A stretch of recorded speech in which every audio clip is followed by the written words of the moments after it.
नमस्कार मेरे दोस्तों, स्वागत है आपका अपने YouTube चैनल मैथ्स विक्ट्री पे। आज हम करने वाले हैं पहले सेट के अगले 50 क्वेश्चन कल हमने पहली क्लास पे कर दिया था। बहुत सारे बच्चों का मेरे पास SMS आ रहा था कि सर जो ज्वाइन बटन है, जो आपका बैच है, उसको लेने में दिक्कत हो रही है। बहुत सारे बच्चों को दिक्कत हो रही है। आप क्या कर सकते हैं, मेरे को व्हाट्सएप नंबर पर SMS करें। जिसे भी दिक्कत हो रही है आपके दोस्तों को, अपने दोस्तों को बताइए इस बैच के बारे में कि बहुत बेहतरीन क्लास चल रही है, क्योंकि ये जो बैच है स्पेशली आप लोगों के लिए बनाया गया है ताकि आप लोग इससे पढ़ के सिलेक्शन ले पाएं। जो आपका सपना है, जो आपके माता पिता का सपना है, वो बहुत जल्दी पूरा हो। इसी बैच को, इसमें जो भी क्वेश्चन डाले गए हैं सारे उसी अकॉर्डिंग डाले गए हैं कि जिस हिसाब से आपने बैच लिया है आपको पूरा कंटेंट यहाँ से मिलने वाला है। ठीक है, आज करेंगे बायोलॉजी के बहुत बेहतरीन से क्वेश्चनों को स्टार्ट। बहुत बेसिक क्वेश्चन होंगे। फिर मैंने बोला है, हर बार बोलता हूँ कि क्वेश्चन टफ नहीं होता है, जो टफ होते हैं उसके ऑप्शन होते हैं। क्वेश्चन तो आसान सा दे देगा, मैं कुछ भी क्वेश्चन पूछ लूंगा, लेकिन जो उसके ऑप्शन बनाया जाता है ना, वो इंसान को वहां पर क्या कर देते हैं, घुमा देते हैं। पहला क्वेश्चन आज का, निम्नलिखित में से कौन सा पौधों में अलैंगिक प्रजनन की एक विधि नहीं है? बोल रहा है असेक्सुअल रिप्रोडक्शन है ना मेथड इस प्लांट। जो प्लांट है, जो पेड़ पौधे हैं, उसमें अलैंगिक प्रजनन की एक विधि नहीं है। अलैंगिक प्रजनन क्या होता है? असेक्सुअल रिप्रोडक्शन होता क्या है कि भैया जिसमें एक ही है ना, एक ही व्यक्ति की जरूरत पड़ती है। व्यक्ति नहीं है यहाँ पर, पादप है, तो एक ही पादप की जरूरत पड़ती है, सिर्फ एक ही पादप की जरूरत पड़ती है। उसे क्या बोलते हैं हम? असेक्सुअल रिप्रोडक्शन कहते हैं। क्या बीजाणुजनन पेड़ पौधों में होता है? हाँ भैया, ये तो होता है। क्या विखंडन? विखंडन मतलब होता है चीजों को टूटना, चीजों का क्या होना, टूट जाना। भैया ये भी होता है। असंगनन भी होता है भैया जी। तो इसका मतलब उपरोक्त में से कोई नहीं। ऑप्शन नंबर डी इसका राइट आंसर हो जाएगा। क्वेश्चन पूछा था अलैंगिक प्रजनन की विधि नहीं है, भैया ये तो सारी विधियां हैं, जो कि पादपों में सारी विधियां होती हैं। तो पूछा कि नहीं होती है, तो ऑप्शन नंबर डी इसका क्या हो जाएगा, राइट आंसर हो जाएगा। चलूंगा अगले क्वेश्चन की ओर। ये रहा आज की क्लास का अगला क्वेश्चन। बेहतरीन क्वेश्चन है, डेफिनेशन देखना कैसे लिखी है। जैव विविधता के 3 स्तर होते हैं। The 3 levels of biodiversity are. वो 3 लेवल कौन कौन से हैं भैया? आनुवांशिकी की विविधता है ना, जेनेटिक डाइवर्सिटी, दूसरा बोला है जातीय विविधताएं है ना, स्पीशीज डाइवर्सिटी, और पारिस्थितिकी की विविधता है ना, परिस्थितिकी की विविधता। भैया इकोलॉजिकल डाइवर्सिटी। भैया बिल्कुल ये सही हो जाएगा। आनुवांशिकी विविधता भी होती है, जातीय विविधताएं भी होती हैं, और पारिस्थितिकी की विविधता भी होती है। जातीय विविधता तो होती है, पारिस्थितिकी विविधता भी होती है, लेकिन आवासीय विविधता नहीं होती है। इसी वजह से गलत हो गया। भौगोलिक विविधता नहीं होती है, ये गलत हो जाएगा। पारिस्थितिकी विविधता होती है, जातीय विविधता होती है, सामुदायिक विविधता नहीं होती है। तो ये क्या हो जाएगा, कट जाएगा। ठीक हो गया। तो ऑप्शन नंबर ए इसका राइट आंसर। ये क्वेश्चन बहुत बार एग्जाम में पूछा गया है, आप लोग नोट करेंगे, मेरे साथ साथ चलेंगे तो सिलेक्शन बहुत जल्दी होने वाला है। महीन कणिकी पदार्थों के अंतः श्वसन से कौन सी स्वास्थ्य संबंधी समस्याएं उत्पन्न हो सकती हैं? Which health problems arise due to inhalation of fine particulate metals.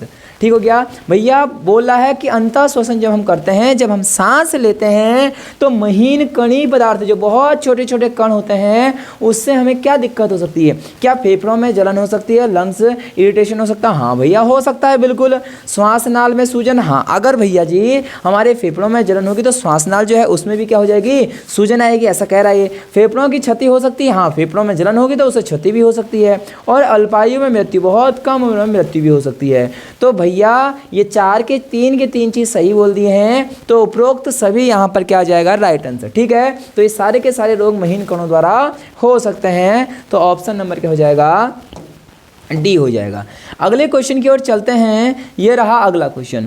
Question कहता है वायु प्रदूषण के जीवों पर पड़ने वाले प्रभाव निर्भर करते हैं। जो वायु प्रदूषण है, the effect of air pollution है ना, ऑन ऑर्गन्स डिपेंड ऑन। ठीक हो गया, ऑर्गेनिज्म डिपेंड ऑन। भैया जी बोल रहा है कि जो वायु प्रदूषक है कि जीवों पर पड़ने वाले प्रभाव क्या क्या हो सकते हैं, किस किस पर निर्भर करता है? वायु में उपस्थित कण के आधार पर। बोल रहा है कि जो वायु है, जो एयर है, उसमें जो पार्टिकल है उसके साइज पर डिपेंड करता है। वायु प्रदूषण की सांद्रता पर निर्भर करता है ना, कि भैया कि जो इसमें एयर है, इसमें कितना पॉल्यूशन है, उस पर भी डिपेंड करता है। जीव संपर्क समयावधि पर, कि वो जो जीव है वो उस एयर पॉल्यूशन में कितने देर तक रहा है, कितने टाइम पीरियड तक रहा है, ये भी उस पर डिपेंड करता है। तो उपरोक्त सभी इसका क्या हो जाएगा, राइट आंसर। ये 3 के 3 चीज ऐसे हैं जो क्या करते हैं, नुकसान पहुंचाते हैं, या जिनका क्या पड़ता है, प्रभाव पड़ता है ऑप्शन नंबर डी।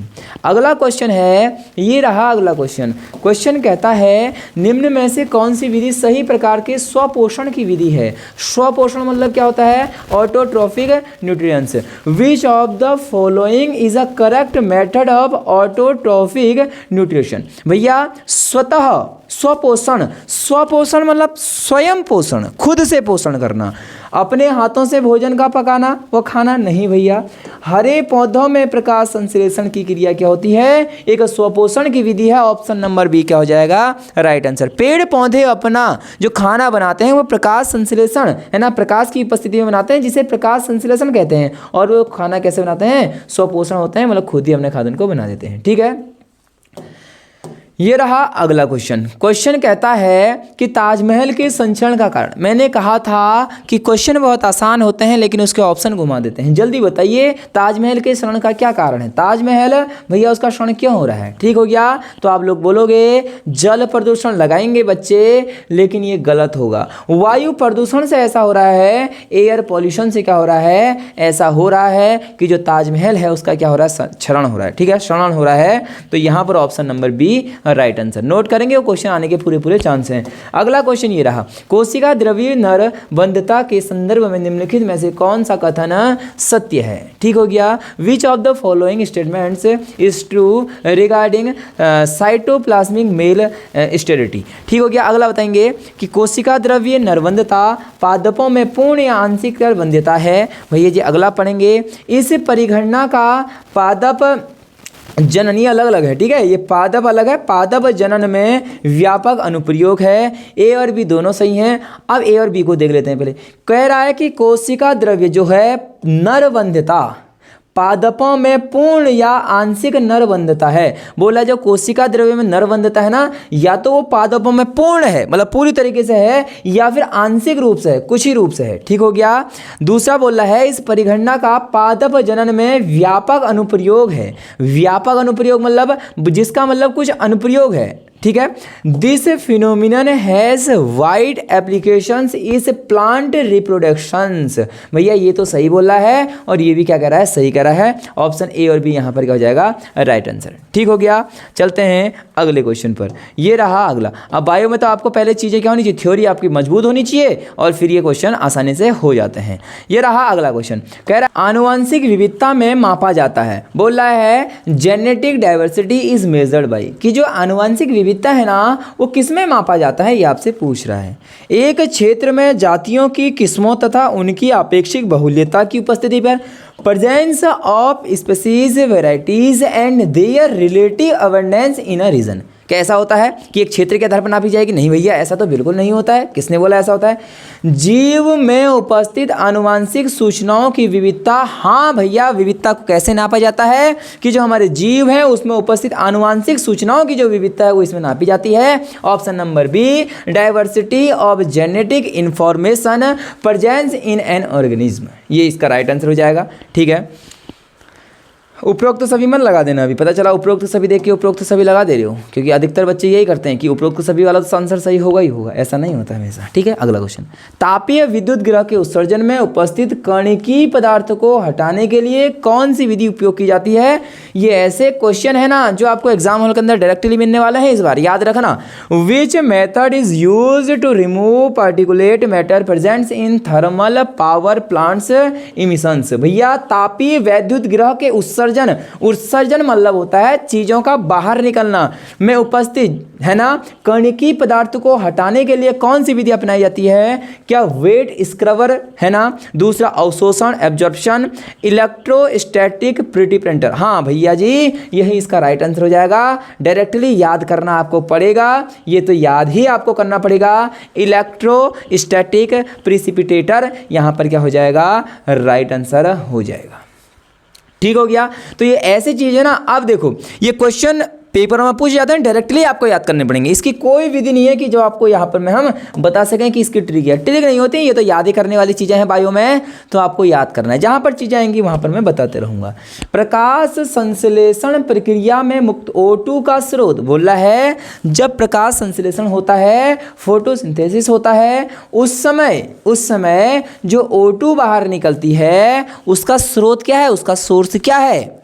भैया उसका स्रोत हमेशा क्या होता है? जल होता है, वाटर। क्या होता है? वाटर होता है। क्वेश्चन नंबर 60 का आंसर हो जाएगा ऑप्शन नंबर बी। जल्दी से करेंगे आप लोग, है ना, जल्दी से करेंगे। ये रहा आज की क्लास का अगला क्वेश्चन, जल्दी करेंगे। क्वेश्चन नंबर है 61। क्या कहता है 61 क्वेश्चन? जल्दी से आप लोग देखेंगे। शुक्राणु के मध्य भाग में पाया जाता है। कह रहा है जो हमारा शुक्राणु होता है ना, जो स्पर्म होता है, उसके जो बीच वाला भाग, विच है ना, विच organelle is found is the middle part of the sperm.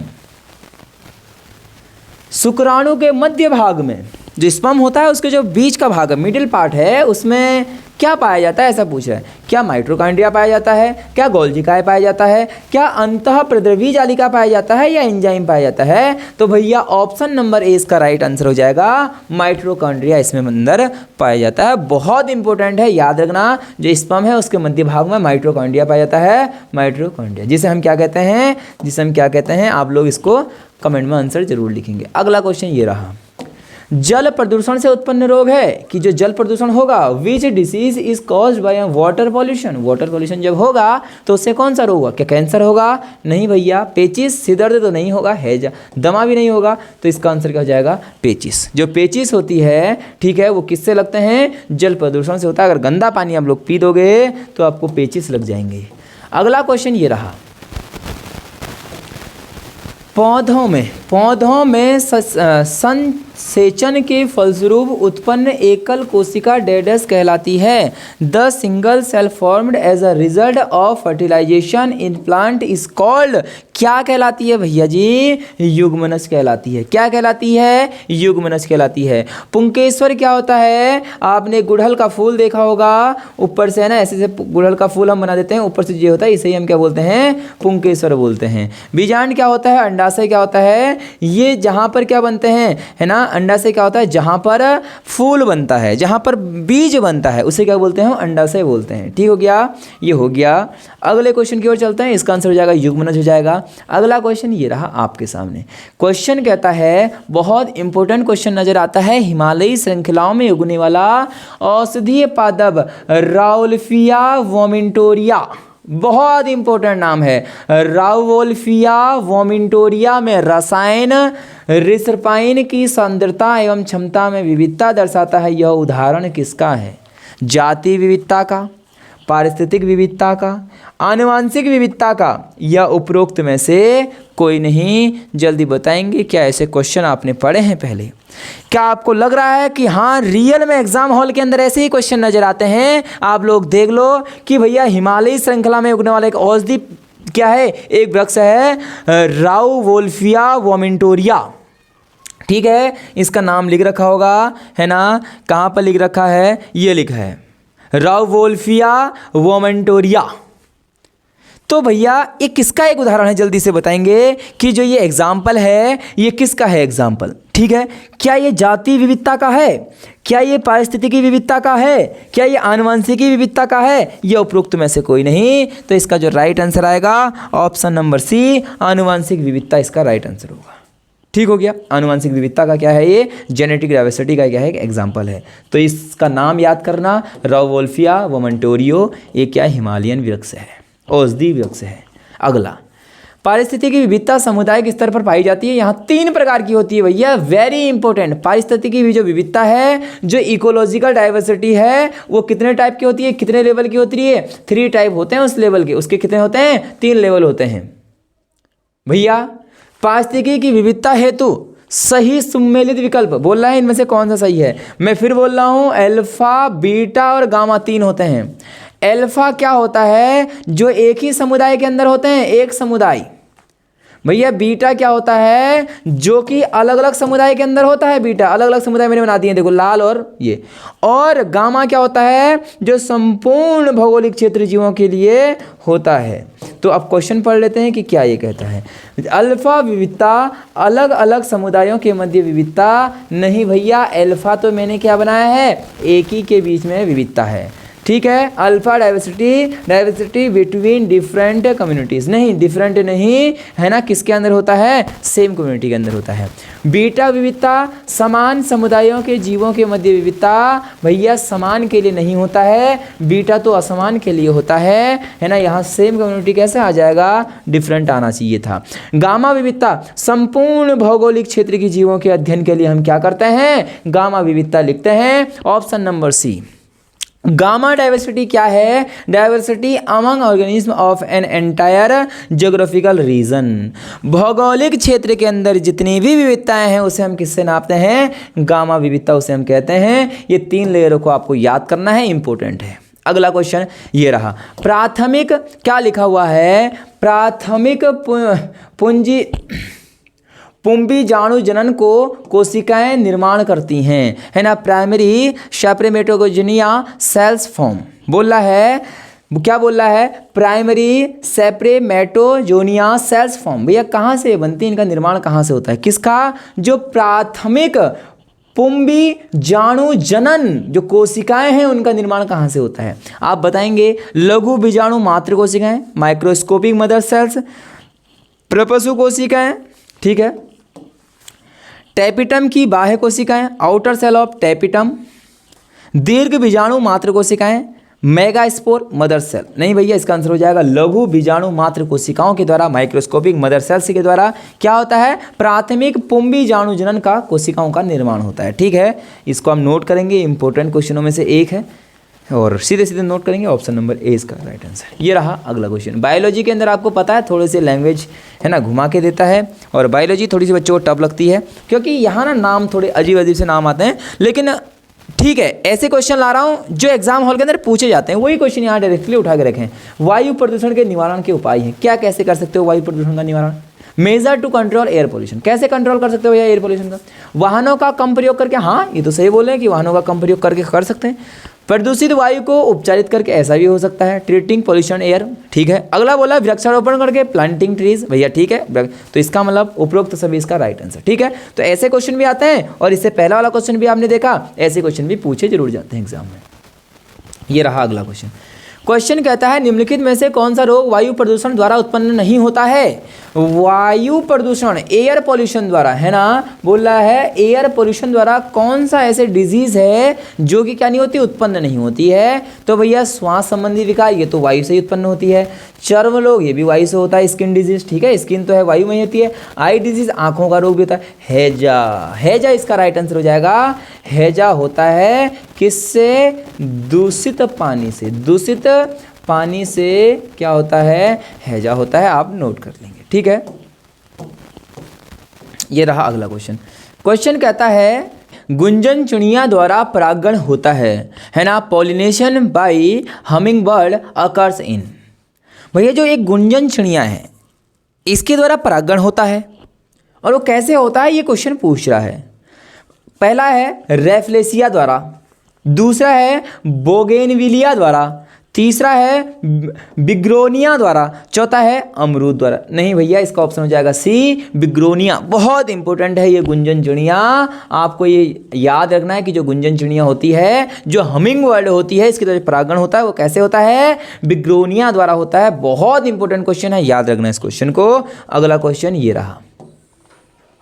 Question कहता है प्रसव के समय गर्भाशय में संकुचन को कौन सा हार्मोन से प्रेरित करता है। विच hormones induced यूटेरिन contractions during child birth. जिस समय बच्चे पैदा होते हैं उसको बोलते हैं प्रसव। प्रसव के समय गर्भाशय में संकुचन को कौन सा हार्मोन से प्रेरित करता है, ये क्वेश्चन बहुत इंपॉर्टेंट है।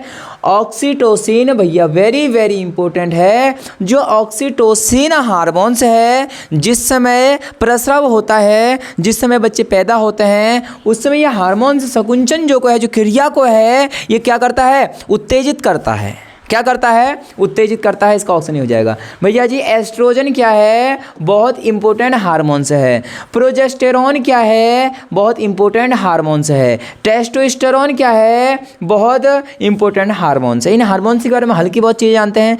जो प्रोजेस्टेरॉन होता है ना, ये कब काम ये होता है, मासिक धर्म है ना, जो महिलाओं को है ना क्या होता है, मासिक धर्म होता है, उसके लिए जो जिम्मेदार है वो प्रोजेस्टेरॉन है ना। एस्ट्रोजन क्या है, एस्ट्रोजन जो हार्मोन्स है ये क्या करता है, ये बालों को बढ़ाता है, ठीक है। बालों का बढ़ना इसी के कारण होता है, ठीक है। स्तन का बढ़ना इसी के कारण होता है, ठीक है। और मासिक धर्म में भी ये क्या करता है, बहुत सहायता करता है। तो ये हार्मोन्स आपको याद रखना है, एस्ट्रोजन।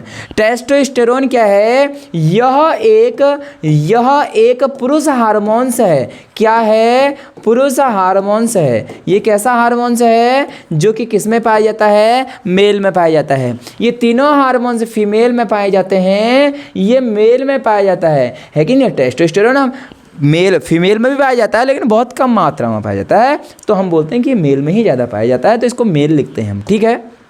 लिख लेंगे, लिख लिया होगा आपने। ये रहा अगला क्वेश्चन।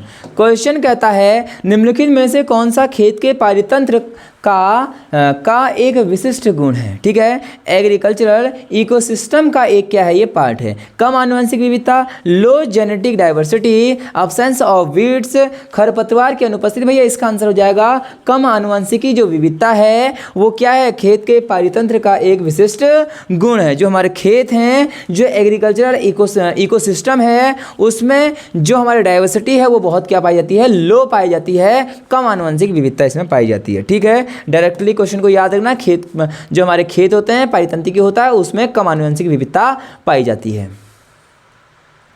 ये रहा अगला क्वेश्चन। क्वेश्चन कहता है एक रासायनिक औद्योगिक संयंत्र के निकाय में लगा हुआ स्क्रबर क्या काम करता है। बोल रहा है कि जो स्क्रबर है ना, जो स्क्रबर है किसमें, रासायनिक उद्योग में, केमिकल इंडस्ट्री प्लांट के अंदर, उसका स्क्रबर का काम क्या है। भैया जी इसका काम है सल्फर डाइऑक्साइड गैस को क्या करना, नियंत्रित करना या फिर कम करना। सीधे डायरेक्टली क्वेश्चन पूछ लेगा स्क्रबर का क्या काम होता है, आप बोल देना सल्फर डाइऑक्साइड गैस को कम करता है या नियंत्रित करता है। अगला क्वेश्चन ये रहा। क्वेश्चन है प्रत्येक जबड़े में अग्रचर्णिक की संख्या होती है। How many premolars are there in each jaw. भैया जी प्रत्येक जबड़े में अग्रचर्णक की संख्या कितनी होती है, आप बताएंगे। क्या एक जोड़े होती है, नहीं।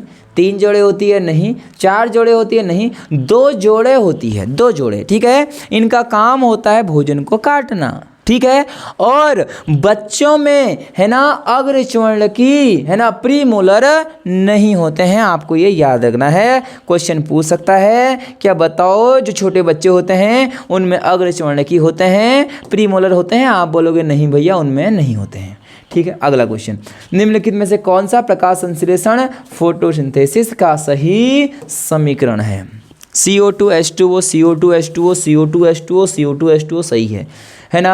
सूर्य का प्रकाश पर्णहरित, C6H12O6 C6 ये सब में ग्लूकोज बनना है, बिल्कुल सही है। सब में ऑक्सीजन ऑक्सीजन ऑक्सीजन ऑक्सीजन निकल रही, सही है। H2 और H2 ठीक है। अब बैलेंस समीकरण देख लो कौन सी है। यहाँ C6 है, यहाँ C भी 6 है। H 12 दूनी 24 हो गए भैया, ये 6 हो गए और 6 दूनी 12 24 हो गए। O कितने हैं यहाँ, O 2 ये रहे, 12 14 O हैं, 6 दूनी 12 6 18 हो गए, तो ये गलत हो गई, ठीक है। दूसरे वाले में बैलेंस से देख लेते हैं। यहाँ C 6 है, यहाँ भी 6 है। यहाँ O कितने हैं, 6 दूनी 12 दूनी 24। यहाँ कितने हैं, 6 12, ये भी गलत।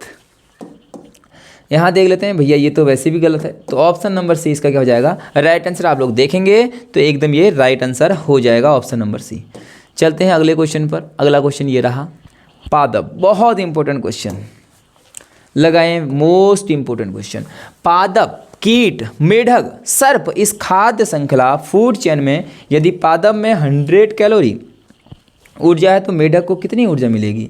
बोल रहा है in the food chain plant है ना, उसका कीट इंसेक्ट, फ्रॉग मेढक और स्नेक सर्प, if plants have 100 calorie of energy. बोला है एनर्जी इसके अंदर कितनी है? 100 है पादप के अंदर। ये रहा पादप।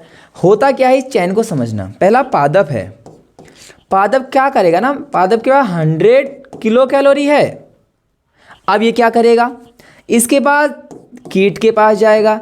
भैया कीट के पास सिर्फ 10% ही जाएगा, 90% ये सेव कर लेता है अपने पास और 10% आगे को दे देता है, सिर्फ 10%। तो 100 का 10% 10 हो गया। अब कीट भी अपने पास 90% रख लेगा। 100 का 90%, 100 का 10 का 90%, ये तो होता है 0 से 0 0 0। 9 तो अपने पास रख लेगा, 1 आगे को भेज देगा। तो भैया अगला कौन है? मेढक है। तो मेढक के पास कितना पहुंच जाएगा? 1 पहुंच जाएगा, 1 किलो कैलोरी। ये रहा ऑप्शन नंबर सी। अगर मेढक सर्प को देगा तो भैया और कितना आएगा मुझे बताइए? 1 का 90%, तो ये हो गया 0 से 0 0.9। तो इसके पास 0 पॉइंट कितना चले जाएगा? 1 चले जाएगा। ठीक है, क्वेश्चन कुछ भी पूछ सकता है। कीट के पास पूछता 10 जाता। ठीक है, 10 तो किसके पास जाएगा? कीट के पास जाएगा, इंसेक्ट के पास जाएगा। 100 कैलोरी तो पादप के पास है और 1000 तो किसी के पास है नहीं, तो ये गलत है। ठीक है, ऑप्शन नंबर सी। ऐसे क्वेश्चन भी लाया हुआ हूँ मैं, आप टेंशन मत लो, सब कुछ आपको बेहतरीन आएगा। अगला, द्वितीयक प्रदूषक सेकेंडरी पॉल्यूटेंट है। द्वितीयक प्रदूषक क्या है? CO2, SO2, aerosol, ANP, PAN। Option number D, PAN। ठीक है, PAN क्या हो जाएगा? इसका राइट आंसर हो जाएगा, जो द्वितीयक प्रदूषक होता है वो PAN होता है। अगला क्वेश्चन ये रहा, जहाँ पर समझाने का आएगा खुद ही समझा दूंगा। जेट विमान या रॉकेट के उड़ान भरने के दौरान उत्पन्न 1000 dB मतलब ध्वनि का मात्रक, ठीक है, डेसिबल, या अधिक ध्वनि के स्तर के संपर्क में आने से कौन सी समस्या उत्पन्न हो सकती है? बोल रहा है कि जेट विमान उड़ रहा था या रॉकेट उड़ा था, उस समय तुम उसके नीचे खड़े थे, तो तुम्हें क्या दिक्कत आ सकती है? बहरापन हो सकता है क्या? ठीक है, डीफनेस हो सकता है, हाँ हो सकता है। कान के पर्दे की क्षति हो सकती है क्या? हाँ भैया हो सकती है, जो हमारा कान का पर्दा है वो फट सकता है। और ए और बी दोनों इसका राइट आंसर हो जाएगा। Option number C right answer. थोड़ी सी तबीयत में दिक्कत है, आपको लग रहा होगा आज, है ना, बहुत धीरे आवाज़ आ रही होगी या फिर आपको कुछ डिफरेंट लग रहा होगा। तो ये सारा जो गेम है, ये तबीयत ख़राब हुई है, कोई बात नहीं, क्लास आपके लिए कंटिन्यू आते रहेगी। यूरो मानक, यूरो स्टैंडर्ड्स निर्धारित किए जाते हैं, बहुत इंपॉर्टेंट है। जो यूरो मानक है, euro standard were set to regulate, ये किसको निर्धारित करते हैं? ये करते हैं सल्फर की मात्रा को निर्धारित। ये डायरेक्टली क्वेश्चन है, इसमें मैं भी कुछ नहीं कर सकता, इसमें आप भी कुछ नहीं कर सकते। मैं भी याद कर सकता हूँ, आप भी याद कर सकते हो, बस बात इतनी है। हमने पढ़े हुए हैं तो चीज़ें याद हैं, आपको भी चीज़ें याद करनी पड़ेंगी, बार बार चीज़ें लिखनी पड़ेंगी। ठीक है, थोड़ा सा आप देखेंगे, थोड़ा सा स्क्रीनशॉट लेंगे।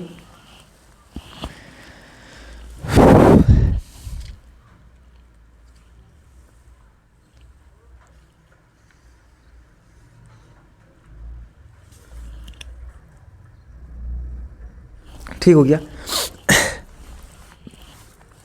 अगला क्वेश्चन ये रहा आपके सामने।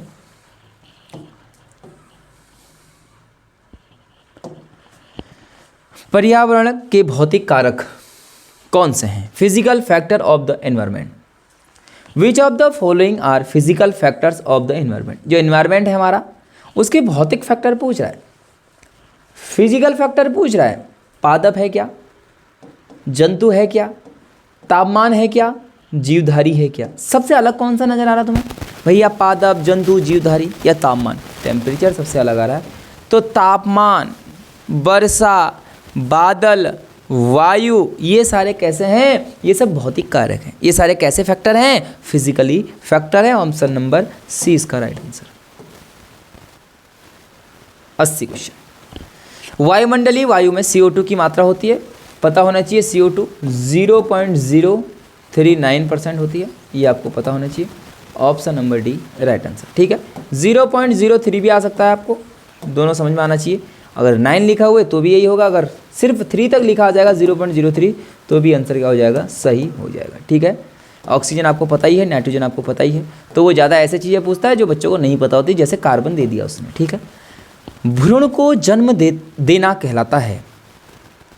ठीक है, जो भ्रूण है, जो पेट के अंदर बच्चे हैं, जो भ्रूण है, उसको जो जन्म देना है उसे क्या कहते हैं? रोपण, निषेचन, प्रसव या अंडोसर्जन?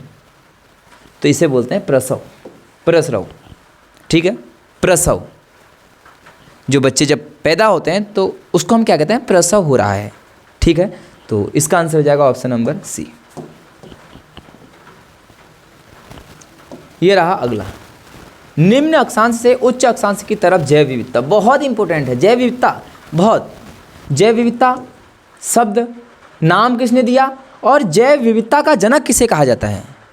जैव विविधता का नाम 1985 के अंदर, और आप लोगों को ये देखना है कि जैव विविधता का पिता किसे कहते हैं। देखने के बाद कमेंट करना है, और अगर जिसका आंसर सही होगा मैं बोल दूंगा कि आंसर सही है, जिसका नहीं होगा तो मैं बोलूँगा कि गलत है। आपको इतना काम करना पड़ेगा कि जैव विविधता का जनक किसे माना जाता है। तो भैया ये बोल रहा है, देखो ये 0 डिग्री सेल्सियस होता है, ठीक है, यहाँ सबसे ज़्यादा बारिश होती है, जैव विविधता सबसे ज़्यादा यहीं पाई जाती है, ठीक है। हमारा भारत ये रहा 8 डिग्री से स्टार्ट होता है ऊपर को, जैसे जैसे आप ऊपर जाओगे ना सबसे ज़्यादा विविधता कहाँ पाई जाती है भारत में? भैया केरल और तमिलनाडु इधर ही साइड से पाई जाती है, क्योंकि यहाँ सबसे ज़्यादा बारिश होती है। तो अगर हम पूरे विश्व की बात करें तो सबसे ज़्यादा कहाँ है? ये देखो, ये भूमध्य रेखा पर सबसे ज़्यादा क्या पाई जाती है? जैव विविधता पाई जाती है। तो अगर हम जैसे जैसे इससे दूर जाएंगे तो वैसे वैसे जैव विविधता घटती रहेगी। तो बोला है उच्च अक्षांश की तरफ जाने पर, ये निम्न अक्षांश है 0, यहाँ से ऊपर को जाएंगे तो जैव विविधता क्या होगी? घटेगी। ऑप्शन नंबर ए इसका राइट आंसर, कि जैव विविधता घटती है निम्न से उच्च की तरफ जाने में। वैश्विक उष्णता, ग्लोबल वार्मिंग में सबसे अधिक योगदान देने वाली गैस कौन सी है भैया? ग्रीन हाउस गैस कौन सी है? तो आपको पता होगा कार्बन डाइऑक्साइड गैस सबसे आगे है ग्लोबल वार्मिंग में। तो सभी लोगों ने आंसर कर लिया होगा, CO2 CO2 CO2। अगला क्वेश्चन कहता है कि जैव रासायनिक ऑक्सीजन मांग DOB अच्छा प्रदूषण संकेतक नहीं है, ठीक है। घरेलू वाहिद मल, डेयरी उद्योग, पेट्रोलियम उद्योग, सरकारी उद्योग, सबसे ज़्यादा हमें नुकसान जो पहुँचाने वाला है वो पहुँचाने वाला है पेट्रोलियम उद्योग, और आंसर इसका हो जाएगा पेट्रोलियम उद्योग, पेट्रोलियम इंडस्ट्री। अगला क्वेश्चन ये रहा, क्वेश्चन कहता है जैवमंडल किससे बना होता है? बायोस्फीयर, बहुत इंपॉर्टेंट है, ये किससे मिलकर बना होता है? जीवों से। स्थलमंडल, वायुमंडल, जलमंडल के उस भाग से जिसमें जीव रहते हैं, जीव स्थलमंडल और वायुमंडल से, जीव और स्थलमंडल, वायुमंडल, जलमंडल के उस भाग पर जिसमें क्या रहते हैं? जीव रहते हैं। The part of the lithosphere, atmosphere and hydrosphere where organism live. भैया जहाँ क्या रहते हैं? जीव जंतु रहते हैं। और याद रखना समुद्र तल से 6 किलोमीटर नीचे तक और वायुमंडल में 8 किलोमीटर ऊपर तक क्या पाया जाता है भैया जी? जैव विविधता या जैवमंडल या बायोस्फीयर। इसमें ये जो है 8 किलोमीटर ऊपर तक और 6 किलोमीटर नीचे तक जैवमंडल पाया जाता है, ठीक है। ये आपको पता होना चाहिए। ऑप्शन नंबर इसका क्या हो जाएगा? बी हो जाएगा राइट आंसर। अगला, DDT का विस्तृत नाम क्या है? DDT का विस्तृत रूप क्या है? फुल फॉर्म ऑफ DDT आपको याद होना चाहिए, डायरेक्टली है, केमिस्ट्री का क्वेश्चन है। डाइक्लोरो डाइफिनाइल ट्राइक्लोरोएथेन है। डाइक्लोरो डाइएथिल, भैया एथिल तो नहीं होता है, गलत है।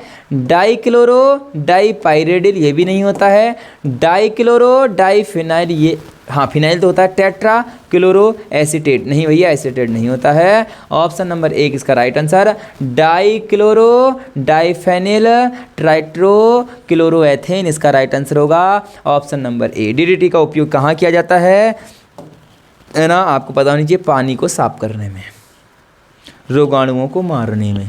निम्नलिखित में से कौन सा गर्भाशय की परत नहीं है? जिस समय गर्भाशय होता है उसकी परत होती है ना अलग अलग, तो उस समय कौन सी परत नहीं है बोल रहा है, कौन सी लेयर नहीं है, ठीक है। एंडोमेट्रियम, एंडोमेट्रियम, दूसरा मायोमेट्रियम, तीसरा पेरीमेट्रियम और चौथा है एक्ट्रोमेट्रियम। ऑप्शन नंबर इसका हो जाएगा डी, एक्ट्रोमेट्रियम, जो कि इसका एक परत नहीं है, जो कि एक लेयर नहीं है। नोट करेंगे सब लोग। ये रहा अगला क्वेश्चन कहता है कि पृथ्वी पर सर्वाधिक जैव विविधता वाला उष्ण कटिबंधीय वर्षा वन कहाँ होते हैं? Where is the earth most biosphere tropically rain forest located कहाँ हैं? जो कि हैं साउथ अमेरिका के अंदर, दक्षिण अमेरिका के अंदर। आपको याद करना होगा, दक्षिण अमेरिका के अंदर सबसे ज़्यादा बायोडाइवर्सिटी पाई जाती है। अगला क्वेश्चन ये रहा, घरेलू वाहिद मल में मुख्य रूप से क्या होता है? निलंबित ठोस, कोलाइडी पदार्थ, जैव निम्नीकृत कार्बन पदार्थ या उपरोक्त सभी, भैया सारे के सारे क्या होते हैं, घरेलू वाहित मल में मुख्य रूप से पाए जाते हैं। ठीक है, जल्दी से नोट करेंगे आप लोग, जल्दी करेंगे क्योंकि क्लास बहुत लंबी होती जा रही है। 89 का है ना, आपने क्वेश्चन कर दिया होगा कि भैया इसका आंसर डी है। ये रहा आज की क्लास का अगला क्वेश्चन। क्वेश्चन कहता है धात्विक जल प्रदूषण, है ना। क्वेश्चन क्या कहता है जल्दी से देखेंगे। धात्विक जल प्रदूषण से होने वाले रोग मीनामाटा और इटाई क्रमशः किस धातु से होते हैं। बहुत इंपॉर्टेंट है भैया, बहुत इंपॉर्टेंट। मिनीमाता या मिनीमाटा और इटाई जो ये डिसीज हैं ये किस मेटल से होती हैं। आप बोलोगे ये Hg और CD से होती हैं, मरकरी और कैडमियम से होती हैं। नोट करेंगे इटाई और मिनीमाटा रोग। ठीक है, अगला क्वेश्चन ये रहा। क्वेश्चन कहता है निम्नलिखित में से किसका उद्भव भ्रूणीय मेसोडर्म से होता है। ठीक है, तो क्वेश्चन देखेंगे। मस्तिष्क का नहीं भैया, फेफड़े नहीं, यकृत नहीं, रुधिर इसका क्या हो जाएगा, राइट आंसर हो जाएगा। नोट कर लेंगे सभी लोग, इंपॉर्टेंट क्वेश्चन है। ये रहा अगला क्वेश्चन। अम्ल वर्षा के संकेतक हैं, है ना भैया। जो अम्ल वर्षा हो रही है उसके संकेतक कौन है। ठीक है, इंडिकेटर कौन है, एसिड रेन के। तो आपको पता होना चाहिए लाइकेन एक पौधा होता है तो वही इसके क्या है, संकेतक हैं, सूचक हैं, इंडिकेटर हैं। ऑप्शन नंबर ए लाइकेन हो जाएगा। लाइकेन को ही हम क्या बोलते हैं आप लोग बताएंगे अगर आपको कुछ इन्फॉर्मेशन पता है, नहीं तो मैं तो बता ही दूंगा। अगला क्वेश्चन ये रहा। जल प्रदूषण का कारक क्या है। जो जल प्रदूषण होता है वो क्यों होता है। कीटनाशक द्वारा होता है, अम्मार्जक का पानी द्वारा होता है, भारी धातु और रसायन की वजह से होता है। मैं तो कहूँगा उपरोक्त सभी से क्या हो जाता है, जल प्रदूषण होता है, वाटर पोल्यूशन सभी चीज़ों से होता है। ठीक है,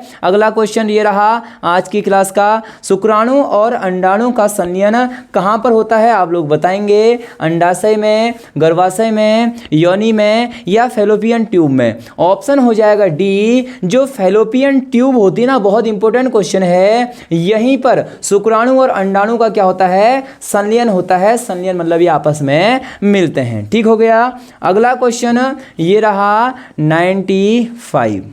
वाहित मल में जैव निम्नीकृत कार्बनिक पदार्थों की मात्रा मापी जाती है। किस में नापी जाती है, जैविक ऑक्सीजन की माप में इसको हम नापते हैं। ऑप्शन नंबर ए इसका राइट आंसर। ठीक है, इन क्वेश्चनों को लिखते रहना तभी ये याद होंगे, नहीं तो याद होने वाले हैं भी नहीं। अगला क्वेश्चन। प्रकाश की उपस्थिति में एडीपी से एटीपी निर्माण की प्रक्रिया को क्या कहा जाता है, जल्दी से बताएंगे। फोटोफॉस्फोरेसिस, ऑक्सीकृत फास्फोरिलेशन, फॉस्फोरिलेशन या उपरोक्त में से कोई नहीं। जल्दी से बताएंगे, इंपॉर्टेंट क्वेश्चनों में से एक है। क्वेश्चन कहता है प्रकाश की उपस्थिति में एडीपी से एटीपी का जब निर्माण होता है तो उस प्रक्रिया को हम क्या कहते हैं। ठीक है, जल्दी से बताएंगे।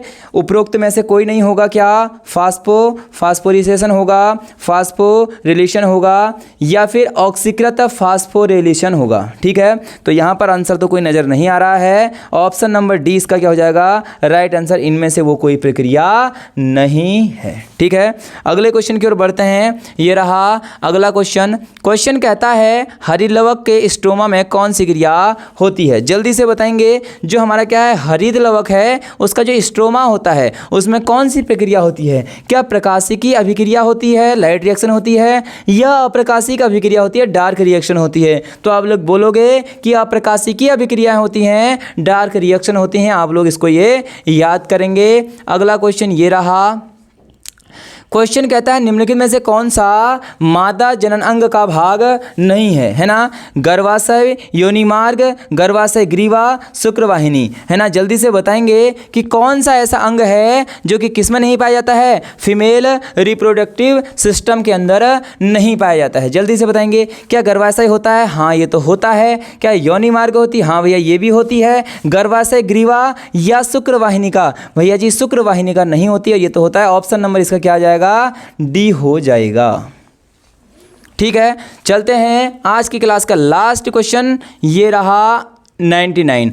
भ्रूण विशेषक उत्तक की सहायता से माता के रक्त में पोषण लेता है, वह कहलाता है, भैया जल्दी से बताएंगे, उसे हम बोलते हैं, क्या कहते हैं उसे बोलते हैं अपरा। बहुत इंपॉर्टेंट है, जल्दी से आप नोट करेंगे, इसे हम क्या कहते हैं, अपरा कहा जाता है। ये रहा लास्ट क्वेश्चन और पहला सेट का 100वां क्वेश्चन। क्वेश्चन है प्रकाश संश्लेषण O2 गैस मुक्त होकर किस संरचना से बाहर निकलती है, आपको ये पता ही है, इसे बोलते हैं रंध्र स्टोमेटा। ठीक है, ये रहे पहले के स्टार्टिंग के 100 क्वेश्चन। 50 क्वेश्चन की सीरीज कल दे दी थी, आज थोड़ा सा आपको दिख रहा होगा क्लास में बहुत कुछ डिफरेंट है। क्वेश्चन ऐसे ही लेवल के आते हैं। अगर आप ये सोच रहे हो कि प्रैक्टिस कर लिया है, आसान क्वेश्चन मिलेंगे, हम यहाँ क्वेश्चन करके खुश हो जाएंगे, तो ऐसे क्वेश्चन बिल्कुल मिलने वाले हैं नहीं। ऐसे ही प्रैक्टिस करते रहो, ग्रुप में आपको क्वेश्चन भेजे जा रहे हैं, उनको भी क्वेश्चन प्रैक्टिस करनी है। इस बार का जो सपना है वो सच करके दिखाना है। फिर से कल को मिलूंगा बहुत बेहतरीन वीडियो के साथ, तब तक के लिए जय हिंद, जय भारत, जय उत्तराखंड।